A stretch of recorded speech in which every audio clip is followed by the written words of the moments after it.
International businesses have great confidence in Malaysia's economy. And industry leaders, consumers need to propagate daily use of palm oil.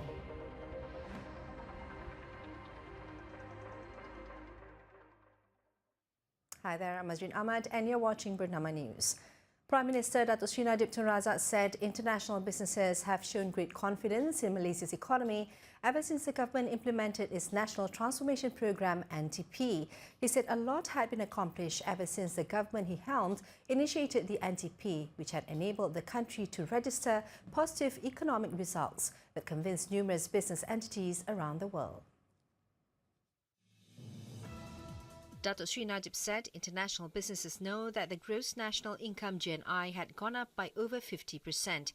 They know that nearly 2.7 million jobs have been created and the fiscal deficit had been narrowed to 3% in 2017, down from 6.7% in 2009. Datuk Sri Najib disclosed this information when opening the Ritz-Carlton Langkawi, a five-star international resort, on Thursday. He said the opening of the resort was the latest example of the continued confidence shown by international business entities in the country's economy.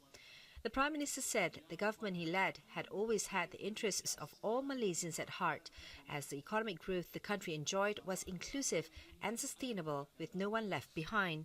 He said he had charted a massive economic plan for the country to pave the way for its people to enjoy a higher income. Datuk Sri Najib said he agreed with the idea of creating more outlets for premium shopping on the island and called on industry players and investors to work together with him to realise that.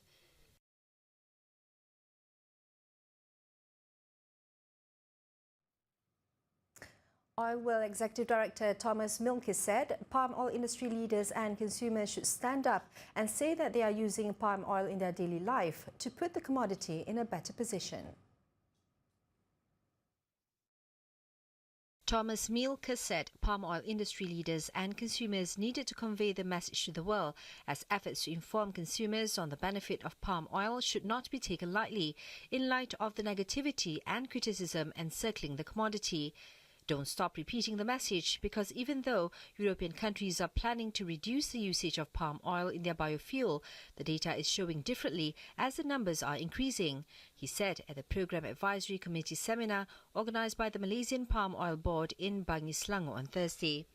Milker noted that food industry should be the primary focus of industry players, as it used 70% of 45.5 million tonnes of palm oil, whereas the use of the commodity in biofuel accounted for only 17.8% or 11.6 million tonnes. He was responding to reports that British supermarket chain Iceland was planning to remove palm oil from its own brand food by year-end as part of its efforts to stem deforestation in Indonesia and Malaysia and help species under threat of extinction. Iceland, which trades from 900 stores, noted that reducing palm oil products on its shelves would lower demand for the edible oil by more than 500 tonnes a year. Mercedes-Benz Malaysia's first quarter sales rose 13.2% to 3,335 vehicles compared to the previous year, as Malaysians' appetite for luxury cars continued to be strong, outpacing the economic growth. The car maker remains the undisputed leading premium brand in Malaysia with a 2.8% market share. Mercedes-Benz Malaysia President and CEO Dr. Klaus Weidner attributed the growth to its strategy of focusing on customers and their needs, as well as matching them with best products and customer experience. In a statement on Thursday, he pointed out 1,200 vehicles were sold in January, a 32% increase compared to the same month last year. During the first quarter, its locally produced limousines, namely the Mercedes-Benz C, E and S class, recorded a total of 1,965 units sold. The compact vehicles comprising the Mercedes-Benz A class, B class, GLA and CLA class recorded 596 units sold. These two segments recorded increases of 8% and 37.3% respectively. The SUV range remained a growth driver, recording 675 units sold, which translated into a 13.6% jump. Its Dream Cars range grew 1%, with 94 units sold. On the after-sales care, its 33 dealerships nationwide serviced over 36,000 vehicles, up 18%. Mercedes-Benz spent more than 8 billion ringgit in the production, sales, after-sales and distribution of its vehicles in Malaysia to date.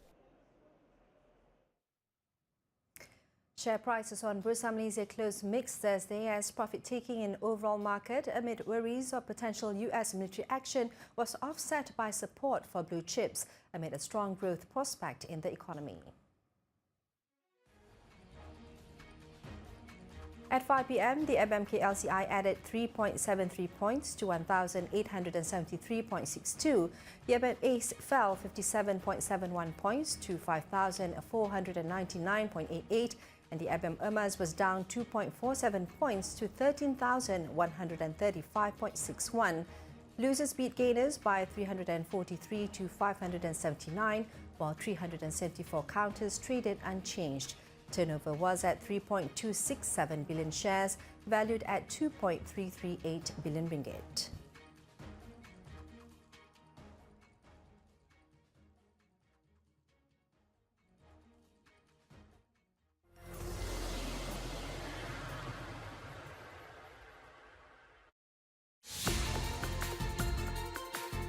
Gain insights from the people with the capacity to translate vision into reality. Interviews with corporate leaders at 8:30 p.m. Monday, only on BNC.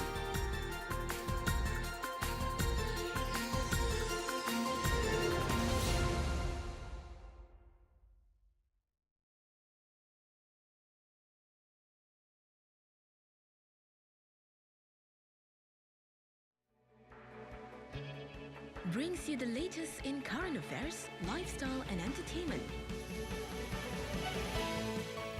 as well as one-on-one discussions with fascinating personalities.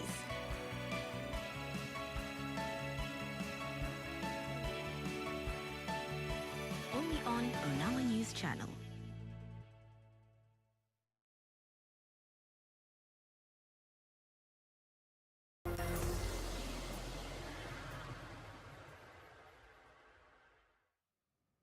Welcome back. Dato Sri Najib Razak said the government has to emphasise prospering the economy because it is linked to improving the well-being of the people. The Prime Minister said driving the economy meant garnering revenue and funds, and with the additional revenue and funds, the government could distribute more aid to the people. Speaking at a Meet the People session at the Masuri International Exhibition Centre in Langkawi, Kedah on Thursday, Dato Sri Najib said if the government does something that will eventually jeopardise the economy, the people are the ones who will face the dire consequences. He said promising and then implementing something that could harm the country's economy could have a detrimental effect on the people. He cited the example of the abolition of road toll collection promised in the opposition Pakatan Harapan election manifesto and said that implementing the proposal would require compensation payment amounting to 380 billion ringgit. Dato Sri Najib said it was ironic that the opposition, now led by Tun Dr. Mahathir Mohamad, was proposing the abolition of toll when it was the former Prime Minister himself who had imposed toll collection in the first place. He said that it was for this reason that none of the international rating agencies had given a positive rating to the opposition manifesto, and in fact they said it was unrealistic and would jeopardize the country's economy. The Prime Minister added after the Barisan Nasional launched its manifesto on April 7th, all quarters including international bodies had said that the manifesto promises could be implemented. Kedah Menteri Besar Datuk Sri Ahmad Bashar Mohamad Hanifah was also present at the event. The Election Commission EC welcomes the announcement by the government that May 9th, which is polling day for the 14th general election, has been fixed as a public holiday to enable Malaysians to fulfill their responsibility as voters. In a statement issued on Thursday, EC Chairman Tan Sri Muhammad Hashim Abdullah pointed out that having the general election on May 9th, which falls on Wednesday and a working day, is nothing new. He said the GE records earlier showed that the polls had been held on several occasions on working days. That is, the first general election GE1 in 1959, GE6 in 1982, GE9 in 1995 and GE10 in 1999. With the announcement of the public holiday, it should not become an issue, he said.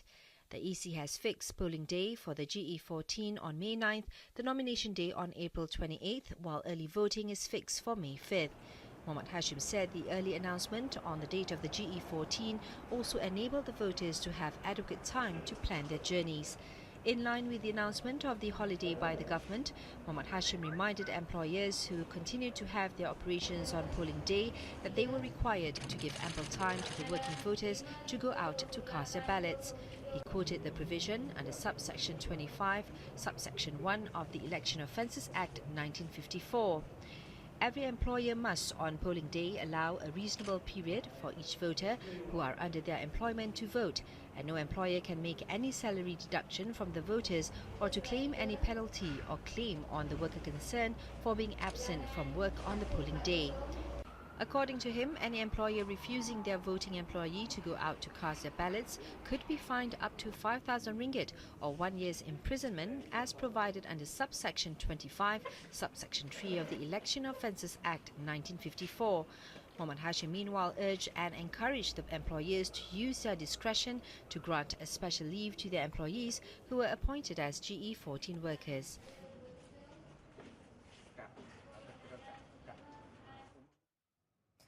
Meanwhile, the Fire and Rescue Department has conducted checks on fire safety at all the polling stations and vote counting centres for the 14th general election.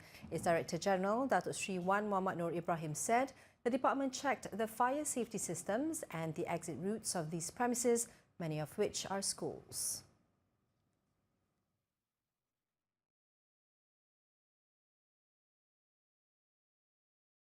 The Fire and Rescue Department had conducted the checks soon after the Election Commission handed them the list of the stations and centres.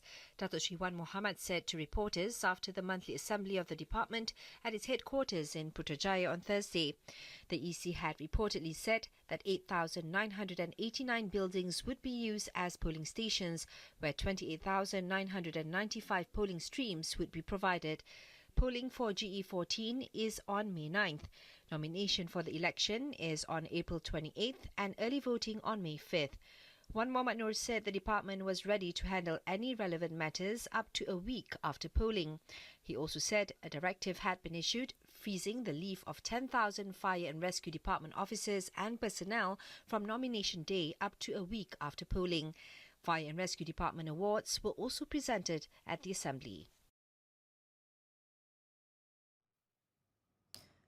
Moving on, Amnesty International Malaysia AIM has lauded the government's move to amend the Dangerous Drugs Act 1952 to give judges discretion over the previously mandatory death penalty. AIM Executive Director Gwen Lee said the move, though small, was still positive and the government was progressing towards eliminating capital punishment. Amnesty International released the report of the death sentences and execution 2017. This report covers the use of the judicial use of the death penalty around the world.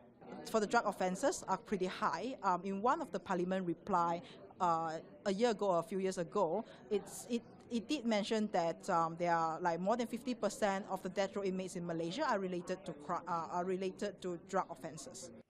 Gwen Lee also brought to attention the case of Hu Yuwa, who was arrested in March 2005 when he was 20 years old for being in possession of 188.5 grams of methamphetamine and was automatically presumed and later convicted of trafficking. He was caught in 20 years old. It's actually a very typical teenager's lifestyle goes wrong, and then because of his first offence, and then now he's punished so severely with death penalty. Hu Yuwa was convicted based on a statement he made at the time of arrest without a lawyer present. All his appeals had been rejected by the courts, and his petition for pardon to the Sultan of Johor, where the offence took place, is still pending. The launch was also attended by members of the diplomatic corps, including the Mexican ambassador to Malaysia, Carlos Felix Corona, and the Spanish ambassador to Malaysia, Carlos Dominguez Diaz. In other news, the late Tunku Abdul Rahman Putra Al-Haj was honoured with the inaugural Tokoh Hawana National Journalist Day 2017-2018 award on Wednesday for his contributions and services to developing and promoting journalism and the media in the country. As the first Prime Minister and the first Information Minister, The father of independence and father of Malaysia laid the foundation for the development of the print and electronic media in the country and was active as well in the field of writing. The Tokoh Hawan Award, introduced at the launch of the National Journalists' Day on Wednesday, was presented by Prime Minister Datuk Seri Najib Tun Razak to Tunku Rozani Tunku Ahmad Nurang, a granddaughter of the Tunku, at the event at the Martrade Exhibition and Convention Centre. Dan gembira menerima anugerah ini bagi pihak Tunku dan keluarga kami. And I'm also very humble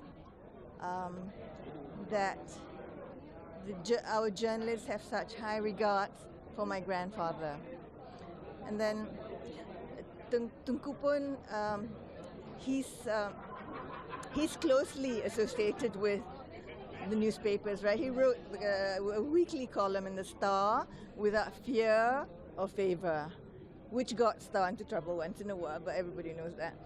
So, and then but he believed in the freedom of the press. The Tunku, who took office as the Chief Minister of the Federation of Malaya in 1955 and was the Prime Minister of Malaya from 1959 to 1963 and Prime Minister of Malaysia from 1963 to 1970, was born in Alor, Kedah on February 8, 1903 and died on December 6, 1990. As the Minister of Information and Broadcasting from 1961 to 1964, he played an instrumental role in strengthening the position of radio and television as respected broadcasting agencies. Tunku Abdul Rahman realized that the people's support for the government rested on the timely delivery of accurate information through the print, electronic and face-to-face communication channels. He consolidated the position of Radio Malaya and the morphed Radio Malaysia as a source of news, information and entertainment for the people, and also established radio broadcasts in the English language, Mandarin and Tamil, and set up radio broadcasts in the States. In the field of print media, the Tunku emphasized the importance of journalism training by establishing the Southeast Asia Press Centre on September 29, 1966, which served as a training institution for cadet journalists from Malaysia and also from the other countries in Southeast Asia. In 1974, the Southeast Asia Press Centre was renamed the Malaysian Press Institute. Tunku Abdul Rahman also played a key role in the establishment of the Malaysian National News Agency via the enactment of the Bernama Act and launched the news agency at Parliament House on August 30, 1967. He had published his first book in 1969 entitled May 13th, Before and After, which was his personal view of the events that led up to the ethnic riots on that date and the events that followed the incident. The other books he published include Viewpoints, Looking Back, As a Matter of Interest, Something to Remember, Lest We Forget, Contemporary Issues in Malaysian Politics, Challenging Times, and Political Awakening.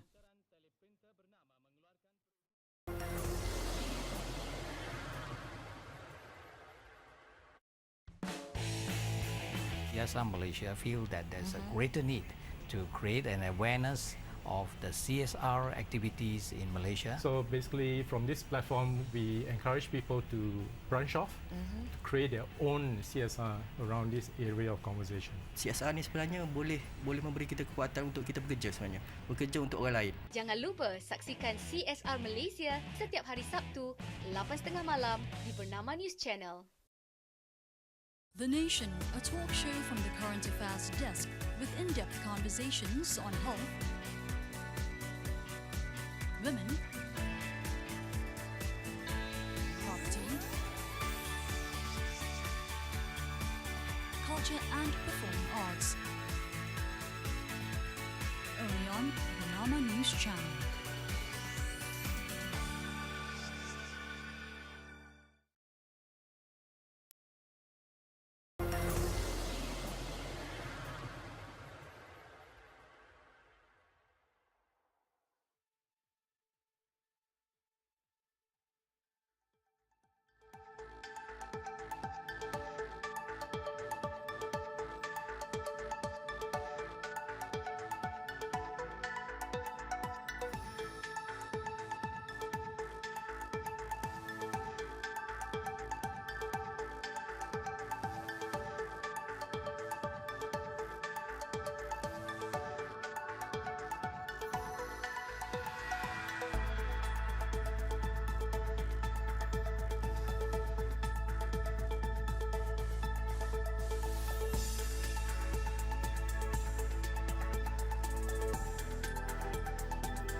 Moving on to some foreign updates. The Yemeni National Army said on Wednesday that it recaptured the coastal city of Midi on the border of Saudi Arabia from the Shiite rebels known as Houthis. The army said the port city of Midi is completely liberated. The army forces backed by the Saudi-led coalition launched a large-scale military operation for 3 days to seize the control of the city. The announcement came as Saudi Arabia faced a flurry of attempted attacks by Houthis on Wednesday, with the kingdom's defense forces saying they intercepted missiles that targeted Riyadh and another city and drones targeting an airport and an Aramco oil facility in the country's south. The attacks underscore how the Shiite rebels continue to retain a range of potentially lethal and disruptive ways to hit the kingdom, despite more than 3 years of devastating Saudi airstrikes on Yemen to try and roll back Houthi control of the Yemeni capital Sana'a and other northern strongholds. The Russian military said on Thursday that the Syrian government is now in full control of the town of Duma, the site of Saturday's suspected chemical attack. More than 13,500 Syrian rebel fighters and their families have left Duma this month under a so-called evacuation deal between the rebels and the Russian military, a top ally of Syrian President Bashar Assad's government said. The Russian Defense Ministry said in a statement the situation in Duma, just east of the Syrian capital, is normalizing. Some 1,500 people have left the town in the past 24 hours, according to the Russian ministry. Buses were seen passing the Muhayyam al-Wafidin checkpoint en route to Duma on Thursday. There was, however, no immediate confirmation or indication from Assad's government that Syrian troops entered Duma on Thursday. Now, the second volume of Xi Jinping, the Governance of China, was unveiled in 9 languages on Wednesday at the ongoing London Book Fair in the British capital. The book contains a collection of 99 articles, including Xi's speeches, conversations, instructions, and congratulatory messages dated between August 2014 and September 2017. The new book, published in traditional Chinese characters, English, French, Spanish, German, Russian, Japanese, Arabic and Portuguese, was launched at a ceremony attended by some 300 political and business leaders, academics and representatives of publishing agencies from 14 countries and regions. Publishers at the premiere said they are highly confident in the market performance of the book's second volume, as the first volume was well received globally. The second volume of the book was jointly compiled by China State Council Information Office and the China International Publishing Group. The Chinese and English versions of the book were published in November 2017. Usain Bolt may be pursuing a career in football, but the sprint king has returned to track and field, albeit not as an athlete this time. Bolt, who retired from athletics last year, is back in the sport that he dominated as a spectator for the Commonwealth Games. The Jamaican touched down in Australia's Gold Coast to watch the action on Wednesday. Upon his arrival, he was greeted by Borobi, the mascot, before the pair performed Bolt's iconic lightning bolt pose. This is the first time the multiple world record holder is attending an international athletics event in which he is not competing.